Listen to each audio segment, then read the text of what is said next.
ಪರಮೇಶ್ವರ್ ಅವರು ಮುಖ್ಯಮಂತ್ರಿಗಳಾಗಬೇಕು ಅನ್ನೋ ಬೇಡಿಕೆನ ಪ್ರಮುಖವಾಗಿ ರೈಸ್ ಮಾಡಲಾಗ್ತಿದೆ ಈಗ ಥ್ರೂ ಔಟ್ ದಿ ಸ್ಟೇಟ್. ನಿನ್ನೆ ಕೂಡ ತುಮಕೂರಲ್ಲಿ ಒಂದು ಕಾರ್ಯಕ್ರಮ ಅಟೆಂಡ್ ಮಾಡಿ ಬಂದಿದ್ರಿ. ಅಲ್ಲಿ ನಿಮ್ಮ ಅಭಿಮಾನಿಗಳು ಸಾವಿರಾರು ಸಂಖ್ಯೆಯಲ್ಲಿ ಮುಂದಿನ ಮುಖ್ಯಮಂತ್ರಿಗಳು ದಲಿತ ಮುಖ್ಯಮಂತ್ರಿ ಪರಮೇಶ್ವರ್ ಅವರು ಅಂತ ಸ್ಲೋಗನ್ ಎಲ್ಲ ರೈಸ್ ಮಾಡಿದ್ದಾರೆ. ಇದು ನಾಟ್ ಓನ್ಲಿ ಇನ್ ತುಮಕೂರು, ಎಲ್ಲ ಕಡೆ ಆಗ್ತಿದೆ. ಈಗಾಗಲೇ ಸಾಕಷ್ಟು ಗೊಂದಲ ಆಗಿದೆ. ನಾನು ಅದಕ್ಕೆ ಇನ್ನೂ ಹೆಚ್ಚು ಗೊಂದಲ ಮಾಡೋದಕ್ಕೆ ತಯಾರಿಲ್ಲ. ಅನೇಕರು ನನ್ನನ್ನು ಪ್ರಶ್ನೆ ಕೇಳ್ತಾರೆ, ತಾವು ಕೇಳಿದಾಗ ಕೇಳ್ತಾರೆ. ಅಭಿಮಾನಿಗಳು ಅಲ್ಲಲ್ಲೇ ಅವ್ರು ಆಗಬೇಕು ಅಂತೇಳಿ ಅವರ ಎಕ್ಸ್ಪ್ರೆಷನ್ಸು, ಅವರು ಈಗ ನಾವು ಯಾವುದೋ ಕಾರ್ಯಕ್ರಮಕ್ಕೆ ಹೋದ್ರೆ ಹಿಂದಿನಿಂದ ಎಲ್ಲೋ ಕೂಗ್ತಾರೆ. ಆದರೆ ಇದಕ್ಕೆಲ್ಲ ಉತ್ತರ ಏನಪ್ಪ ಅಂತ ಹೇಳಿದ್ರೆ, ನಮ್ಮ ಹೈಕಮಾಂಡ್ನವರು ಯಾವ ಸಂದರ್ಭದಲ್ಲಿ ತೀರ್ಮಾನ ತಗೋಬೇಕೋ ಆ ಸಂದರ್ಭದಲ್ಲೇ ಅವರು ತಗೊಳ್ತಾರೆ. ಆದ್ರಿಂದ ಅದ್ರ ಬಗ್ಗೆ ಹೆಚ್ಚು ವ್ಯಾಖ್ಯಾನ ಮಾಡೋದ್ರಲ್ಲಿ ಅರ್ಥವಿಲ್ಲ. ಯಾಕೆಂದ್ರೆ ಉತ್ತರ ಸಿಗೋದಿಲ್ಲ. ಉತ್ತರ ಸಿಗಬೇಕಾಗಿರೋದು ಹೈಕಮಾಂಡ್ನವ್ರು ಏನ್ ತೀರ್ಮಾನ ಮಾಡ್ತಾರೆ ಅದನ್ನ ಮಾಡ್ತಾರೆ. ಶಾಸಕರುಗಳು ಕೆಲವರಿಗೆ ಅವರವರ ನಾಯಕರುಗಳಿಗೆ ಲಾಬಿ ಮಾಡ್ತಿದ್ರೆ, ನಿಮಗೆ ಕಾರ್ಯಕರ್ತರು ಲಾಬಿ ಮಾಡ್ತಿದ್ದಾರೆ, ನಿಮ್ಮ ಫ್ಯಾನ್ ಫಾಲೋವರ್ಸ್ ಲಾಬಿ ಮಾಡ್ತಿದ್ದಾರೆ. ಅವ್ರ ಅಭಿಪ್ರಾಯ ತಿಳಿಸಿ. ನಾನು ಯಾವ ಲಾಬಿನೂ ಮಾಡಕ್ ಹೋಗಿಲ್ಲ. ನೀವು ಹೇಳಿದ್ರೆ ನೆನ್ನೆ ಕೇಳಿಲ್ವಾ, ನನಗೊಂದು ಪ್ರಶ್ನೆ ಕೇಳಿದ್ರಿ, ನೀವು ಡೆಲ್ಲಿಗೆ ಹೋಗ್ತಾ ಇಲ್ಲ. ನಾನು ಡೆಲ್ಲಿಗೆ ಹೋಗಿಲ್ಲ, ಆಯ್ತಾ. ನಾನು ಯಾವ ಲಾಬಿನೂ ಮಾಡ್ತಾ ಇಲ್ಲ. ಅಲ್ಲಿ ಇಲ್ಲಿ ನಮ್ಮ ವೆಲ್ ವಿಷರ್ಸು ಅವರ ಎಕ್ಸ್ಪ್ರೆಷನ್ಸ್ ಮಾಡಿರ್ಬೋದು. ಅದನ್ನ ನಾನು ಮಾಡಬೇಡಿಯಪ್ಪ ಅಂತ ಹೇಗೆ ಹೇಳೋದು, ಮಾಡಬೇಡಿ ಅಂತ ಹೇಳಿದ್ದೇನೆ. ಒಂದೆರಡು ಸಾರಿ ನಾನು ಇದನ್ನೆಲ್ಲ ಮಾಡಕ್ ಹೋಗ್ಬೇಡ್ರಿ ಅಂತ ಬೈದಿದ್ದೀನಿ ಅವ್ರಿಗೆ. ಆದರೆ ಎಲ್ಲೋ ಒಂದು ಕಡೆ ಅವ್ರ ಫೀಲಿಂಗ್ಸ್ ಅನ್ನ ಎಕ್ಸ್ಪ್ರೆಸ್ ಮಾಡ್ತಾರೆ. ಅದನ್ನ ನಾವೇನು ಮಾಡೋಕ್ಕಾಗೋದಿಲ್ಲ.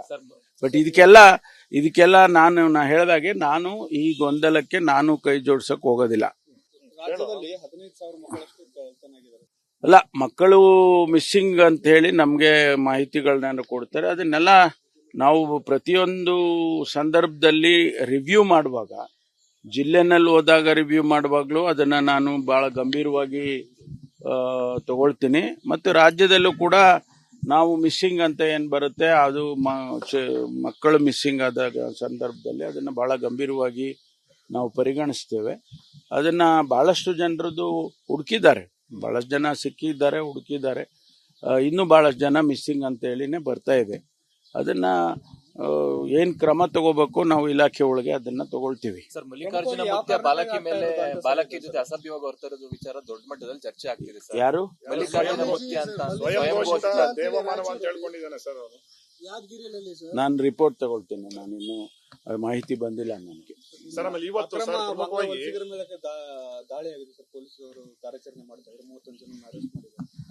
ನೋಡಿ, ಬಾಂಗ್ಲಾದೇಶದವರಾಗ್ಲಿ ಅಥವಾ ಫಾರಿನರ್ಸ್ ಬೇರೆ ಬೇರೆ ದೇಶಗಳಿಂದ ಬಂದಾಗ ವೀಸಾ ಮೇಲೆ ಬಂದಿರ್ತಾರೆ. ಆ ವೀಸಾ ಎಕ್ಸ್ಪೈರ್ ಆದ್ರೂ ಇಲ್ಲೇ ಇರ್ತಾರೆ. ಒಂದ್ ಕಡೆ ಅದನ್ನ ಹುಡುಕ್ಬೇಕು ನಾವು. FRRO ಅಂತ ಇದೆ, ಅವ್ರಿಗೆ ಗೊತ್ತಿರುತ್ತೆ ವೀಸಾ ಇಂಥ ದಿವಸ ಎಕ್ಸ್ಪೈರಿ ಆಗ್ತಾ ಇದೆ ಇವ್ರದ್ದು ಅಂತ. ಅವ್ರು ವಾಪಸ್ ಹೋಗಿರೋದು ರೆಕಾರ್ಡ್ ಇರೋದಿಲ್ಲ, ಇಮಿಗ್ರೇಷನ್ ಅಲ್ಲಿ ರೆಕಾರ್ಡ್ ಇರಲ್ಲ. ಅಂದ್ರೆ ಅವ್ರು ಇಲ್ಲೇ ಇದ್ದಾರೆ, ಅವ್ರನ್ನ ಹುಡುಕುವಂಥದ್ದು ಒಂದು ಕೆಲಸ. ಎರಡನೇದು, ಅಕ್ರಮವಾಗಿ ಬಾಂಗ್ಲಾದೇಶದವರು ಇತ್ತೀಚೆಗೆ ಹೆಚ್ಚು ಜನ ಬಂದಿದ್ದಾರೆ ಅಂತೇಳಿ ಸದನದಲ್ಲೆಲ್ಲ ಬಹಳ ದೊಡ್ಡ ಚರ್ಚೆ ಆಗಿದೆ. ಅದಕ್ಕೆ ನಾನು ಕೂಡ ಉತ್ತರ ಕೊಟ್ಟಿದ್ದೇನೆ. ನಾವು ಹುಡುಕ್ತೀವಪ್ಪ ಎಲ್ಲಿ ಅವರು ಇದ್ದಾರೆ. 20 ಲಕ್ಷ ಇದ್ದಾರೆ, 15 ಲಕ್ಷ ಇದ್ದಾರೆ ಅಂತೆಲ್ಲ ವಿರೋಧ ಪಕ್ಷದವರು ಚಾರ್ಜ್ ಮಾಡಿದ್ರು. ಅದಕ್ಕೆ ನಾನು ಒಂದು ಆಂದೋಲನ ಮಾಡಿ ಇಡೀ ರಾಜ್ಯದಲ್ಲಿ ಎಲ್ಲ ಡಿಸ್ಟ್ರಿಕ್ಟ್ಗಳಿಗೂ ಸೂಚನೆ ಕೊಟ್ಟು, ಯಾರ್ಯಾರು ಬರೀ ಬಾಂಗ್ಲಾದೇಶದವರು ಅಂತ ಅನ್ನೋದು ಬೇಡಪ್ಪ, ಯಾರ್ಯಾರು ಫಾರಿನರ್ಸು ಅವರ ವೀಸಾ ಎಕ್ಸ್ಪೈರಿ ಆದ್ಮೇಲೂ ಇಲ್ಲಿ ಉಳ್ಕೊಂಡಿದ್ದಾರೆ ಹುಡುಕ್ಬೇಕು ಅಂತ ಹೇಳಿ ಒಂದು ಇನ್ಸ್ಟ್ರಕ್ಷನ್ಸ್ ಅನ್ನ ಕೊಟ್ಟಿದ್ದೇನೆ. ಅದಕ್ಕಾಗಿ ಈಗ ಬೆಂಗಳೂರಿನಲ್ಲಿ ಹೆಚ್ಚಿದ್ದಾರೆ ಅಂತ ಹೇಳಿ, ಬೆಂಗಳೂರಿನಲ್ಲಿ ಅನಧಿಕೃತವಾಗಿ ಯಾರಿದ್ದಾರೆ ಅಂತ ಹೇಳಿ ಅದನ್ನು ಹುಡುಕ್ತಾ ಇದ್ದೀವಿ. ಮತ್ತು ಅವರಿಗೆ ID ಕಾರ್ಡ್ ಮಾಡ್ಕೊಂಡಿದ್ದಾರೆ, ಅವರಿಗೆ ಇದೆಲ್ಲ ಕಾರ್ಡ್ಸು ಇವೆಲ್ಲ ಮಾಡ್ಕೊಂಡಿದ್ದಾರೆ, ಐಡೆಂಟಿಟಿ ಕಾರ್ಡ್ಸ್ ಎಲ್ಲ ಅಂತ ಹೇಳಿ ಹೇಳ್ತಿದ್ರು. ಅದನ್ನು ವೆರಿಫೈ ಮಾಡಿ, ಡೂಪ್ಲಿಕೇಟ್ ಯಾವ್ದಿದೆ, ಒರಿಜಿನಲ್ ಯಾವ್ದಿದೆ ಅದನ್ನೆಲ್ಲ ವೆರಿಫೈ ಮಾಡಿ ಅಂತ ಹೇಳಿದ್ವಿ. ಅದು ಮಾಡ್ತಾ ಇದ್ದಾರೆ. ಇಡಿ ಒಂದು ಚಾರ್ಜ್ ಶೀಟ್ ಫೈಲ್ ಮಾಡಿದೆ ಸರ್. ರಣ್ಯಾರಾವ್ ಅವರು 127 kgಗಿಂತ ಹೆಚ್ಚು ಚಿನ್ನವನ್ನು ಅವರು ಟ್ರಾನ್ಸ್ಪೋರ್ಟ್ ಮಾಡಿದ್ದಾರೆ, ಹವಾಲಾದಲ್ಲಿ ಇನ್ವಾಲ್ವ್ ಆಗಿದ್ದಾರೆ ಅಂತ ನಾನು ಮಾಧ್ಯಮದಲ್ಲಿ ನೋಡಿದೆ. ನಮ್ಗೆ ಯಾರು ಅದನ್ನೇನು ಮಾಹಿತಿ ಕೊಡೋದಿಲ್ಲ, ಬಟ್ ಮಾಧ್ಯಮದಲ್ಲಿ ನಾನು ಕೂಡ ನೋಡಿದೆ. ಅವ್ರ ಕೆಲಸ ಅವ್ರು ಮಾಡ್ತಾರೆ, ಇಡಿ ಅವರು ಅವ್ರ ಕೆಲಸ ಅವ್ರು ಮಾಡ್ತಾರೆ. ಪರಮೇಶ್ವರ್ ಅವರು ಮುಖ್ಯಮಂತ್ರಿಗಳಾಗಬೇಕು ಅನ್ನೋ ಬೇಡಿಕೆನ ಪ್ರಮುಖವಾಗಿ ರೈಸ್ ಮಾಡಲಾಗ್ತಿದೆ ಈಗ ಥ್ರೂ ಔಟ್ ದಿ ಸ್ಟೇಟ್. ನಿನ್ನೆ ಕೂಡ ತುಮಕೂರಲ್ಲಿ ಒಂದು ಕಾರ್ಯಕ್ರಮ ಅಟೆಂಡ್ ಮಾಡಿ ಬಂದಿದ್ರಿ. ಅಲ್ಲಿ ನಿಮ್ಮ ಅಭಿಮಾನಿಗಳು ಸಾವಿರಾರು ಸಂಖ್ಯೆಯಲ್ಲಿ ಮುಂದಿನ ಮುಖ್ಯಮಂತ್ರಿಗಳು ದಲಿತ ಮುಖ್ಯಮಂತ್ರಿ ಪರಮೇಶ್ವರ್ ಅವರು ಅಂತ ಸ್ಲೋಗನ್ ಎಲ್ಲ ರೈಸ್ ಮಾಡಿದ್ದಾರೆ. ನಾಟ್ ಓನ್ಲಿ ಇನ್ ತುಮಕೂರು, ಎಲ್ಲ ಕಡೆ ಆಗ್ತಿದೆ. ಈಗಾಗಲೇ ಸಾಕಷ್ಟು ಗೊಂದಲ ಆಗಿದೆ. ನಾನು ಅದಕ್ಕೆ ಇನ್ನೂ ಹೆಚ್ಚು ಗೊಂದಲ ಮಾಡೋದಕ್ಕೆ ತಯಾರಿಲ್ಲ. ಅನೇಕರು ನನ್ನನ್ನು ಪ್ರಶ್ನೆ ಕೇಳ್ತಾರೆ, ತಾವು ಕೇಳಿದಾಗ ಕೇಳ್ತಾರೆ. ಅಭಿಮಾನಿಗಳು ಅಲ್ಲಲ್ಲೇ ಅವ್ರು ಆಗಬೇಕು ಅಂಥೇಳಿ ಅವರ ಎಕ್ಸ್ಪ್ರೆಷನ್ಸು, ಅವರು ಈಗ ನಾವು ಯಾವುದೋ ಕಾರ್ಯಕ್ರಮಕ್ಕೆ ಹೋದ್ರೆ ಹಿಂದಿನಿಂದ ಎಲ್ಲೋ ಕೂಗ್ತಾರೆ. ಆದರೆ ಇದಕ್ಕೆಲ್ಲ ಉತ್ತರ ಏನಪ್ಪ ಅಂತ ಹೇಳಿದ್ರೆ, ನಮ್ಮ ಹೈಕಮಾಂಡ್ನವರು ಯಾವ ಸಂದರ್ಭದಲ್ಲಿ ತೀರ್ಮಾನ ತಗೋಬೇಕೋ ಆ ಸಂದರ್ಭದಲ್ಲೇ ಅವರು ತಗೊಳ್ತಾರೆ. ಆದ್ರಿಂದ ಅದ್ರ ಬಗ್ಗೆ ಹೆಚ್ಚು ವ್ಯಾಖ್ಯಾನ ಮಾಡೋದ್ರಲ್ಲಿ ಅರ್ಥವಿಲ್ಲ. ಯಾಕೆಂದ್ರೆ ಉತ್ತರ ಸಿಗೋದಿಲ್ಲ.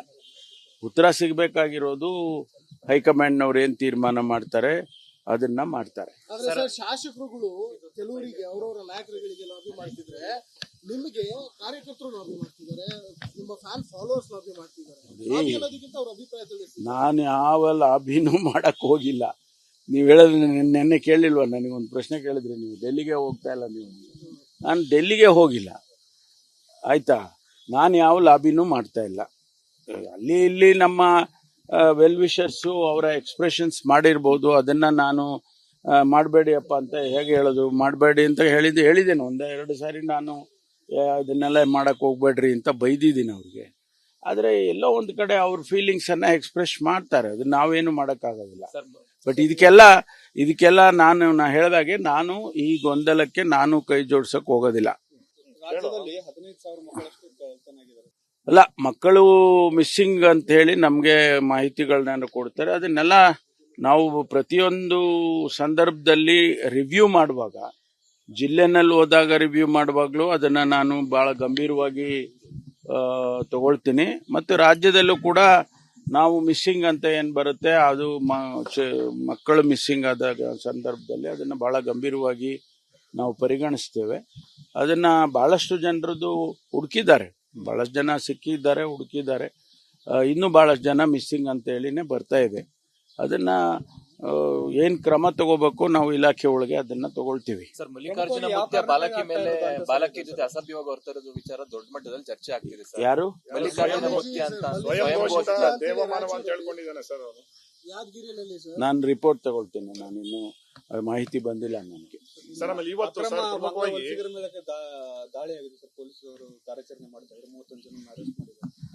ನೋಡಿ, ಬಾಂಗ್ಲಾದೇಶದವರಾಗ್ಲಿ ಅಥವಾ ಫಾರಿನರ್ಸ್ ಬೇರೆ ಬೇರೆ ದೇಶಗಳಿಂದ ಬಂದಾಗ ವೀಸಾ ಮೇಲೆ ಬಂದಿರ್ತಾರೆ. ಆ ವೀಸಾ ಎಕ್ಸ್ಪೈರ್ ಆದ್ರೂ ಇಲ್ಲೇ ಇರ್ತಾರೆ. ಒಂದ್ ಕಡೆ ಅದನ್ನ ಹುಡುಕ್ಬೇಕು ನಾವು. FRRO ಅಂತ ಇದೆ, ಅವ್ರಿಗೆ ಗೊತ್ತಿರುತ್ತೆ ವೀಸಾ ಇಂಥ ದಿವಸ ಎಕ್ಸ್ಪೈರಿ ಆಗ್ತಾ ಇದೆ ಇವ್ರದ್ದು ಅಂತ. ಅವ್ರು ವಾಪಸ್ ಹೋಗಿರೋದು ರೆಕಾರ್ಡ್ ಇರೋದಿಲ್ಲ, ಇಮಿಗ್ರೇಷನ್ ಅಲ್ಲಿ ರೆಕಾರ್ಡ್ ಇರಲ್ಲ. ಅಂದ್ರೆ ಅವ್ರು ಇಲ್ಲೇ ಇದ್ದಾರೆ, ಅವ್ರನ್ನ ಹುಡುಕುವಂಥದ್ದು ಒಂದು ಕೆಲಸ. ಎರಡನೇದು, ಅಕ್ರಮವಾಗಿ ಬಾಂಗ್ಲಾದೇಶದವರು ಇತ್ತೀಚೆಗೆ ಹೆಚ್ಚು ಜನ ಬಂದಿದ್ದಾರೆ ಅಂತೇಳಿ ಸದನದಲ್ಲೆಲ್ಲ ಬಹಳ ದೊಡ್ಡ ಚರ್ಚೆ ಆಗಿದೆ. ಅದಕ್ಕೆ ನಾನು ಕೂಡ ಉತ್ತರ ಕೊಟ್ಟಿದ್ದೇನೆ. ನಾವು ಹುಡುಕ್ತೀವಪ್ಪ ಎಲ್ಲಿ ಅವರು ಇದ್ದಾರೆ. 20 ಲಕ್ಷ ಇದ್ದಾರೆ, 15 ಲಕ್ಷ ಇದ್ದಾರೆ ಅಂತೆಲ್ಲ ವಿರೋಧ ಪಕ್ಷದವರು ಚಾರ್ಜ್ ಮಾಡಿದ್ರು. ಅದಕ್ಕೆ ನಾನು ಒಂದು ಆಂದೋಲನ ಮಾಡಿ ಇಡೀ ರಾಜ್ಯದಲ್ಲಿ ಎಲ್ಲ ಡಿಸ್ಟ್ರಿಕ್ಟ್ಗಳಿಗೂ ಸೂಚನೆ ಕೊಟ್ಟು, ಯಾರ್ಯಾರು ಬರೀ ಬಾಂಗ್ಲಾದೇಶದವರು ಅಂತ ಅನ್ನೋದು ಬೇಡಪ್ಪ, ಯಾರ್ಯಾರು ಫಾರಿನರ್ಸು ಅವರ ವೀಸಾ ಎಕ್ಸ್ಪೈರಿ ಆದ್ಮೇಲೂ ಇಲ್ಲಿ ಉಳ್ಕೊಂಡಿದ್ದಾರೆ ಹುಡುಕ್ಬೇಕು ಅಂತ ಹೇಳಿ ಒಂದು ಇನ್ಸ್ಟ್ರಕ್ಷನ್ಸ್ ಅನ್ನ ಕೊಟ್ಟಿದ್ದೇನೆ. ಅದಕ್ಕಾಗಿ ಈಗ ಬೆಂಗಳೂರಿನಲ್ಲಿ ಹೆಚ್ಚಿದ್ದಾರೆ ಅಂತ ಹೇಳಿ, ಬೆಂಗಳೂರಿನಲ್ಲಿ ಅನಧಿಕೃತವಾಗಿ ಯಾರಿದ್ದಾರೆ ಅಂತ ಹೇಳಿ ಅದನ್ನು ಹುಡುಕ್ತಾ ಇದ್ದೀವಿ. ಮತ್ತು ಅವರಿಗೆ ID ಕಾರ್ಡ್ ಮಾಡ್ಕೊಂಡಿದ್ದಾರೆ, ಅವರಿಗೆ ಇದೆಲ್ಲ ಕಾರ್ಡ್ಸು ಇವೆಲ್ಲ ಮಾಡ್ಕೊಂಡಿದ್ದಾರೆ, ಐಡೆಂಟಿಟಿ ಕಾರ್ಡ್ಸ್ ಎಲ್ಲ ಅಂತ ಹೇಳಿ ಹೇಳ್ತಿದ್ರು. ಅದನ್ನು ವೆರಿಫೈ ಮಾಡಿ, ಡೂಪ್ಲಿಕೇಟ್ ಯಾವ್ದಿದೆ, ಒರಿಜಿನಲ್ ಯಾವ್ದಿದೆ ಅದನ್ನೆಲ್ಲ ವೆರಿಫೈ ಮಾಡಿ ಅಂತ ಹೇಳಿ ಹೇಳಿದ್ವಿ. ಅದು ಮಾಡ್ತಾ ಇದ್ದಾರೆ. ಇಡಿ ಒಂದು ಚಾರ್ಜ್ ಶೀಟ್ ಫೈಲ್ ಮಾಡಿದೆ ಸರ್.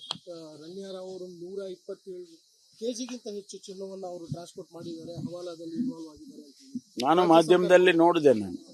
ನಮ್ಗೆ ಯಾರು ಅದನ್ನೇನು ಮಾಹಿತಿ ಕೊಡೋದಿಲ್ಲ, ಬಟ್ ಮಾಧ್ಯಮದಲ್ಲಿ ನಾನು ಕೂಡ ನೋಡಿದೆ. ಅವ್ರ ಕೆಲಸ ಅವ್ರು ಮಾಡ್ತಾರೆ, ಇಡಿ ಅವರು ಅವ್ರ ಕೆಲಸ ಅವ್ರು ಮಾಡ್ತಾರೆ.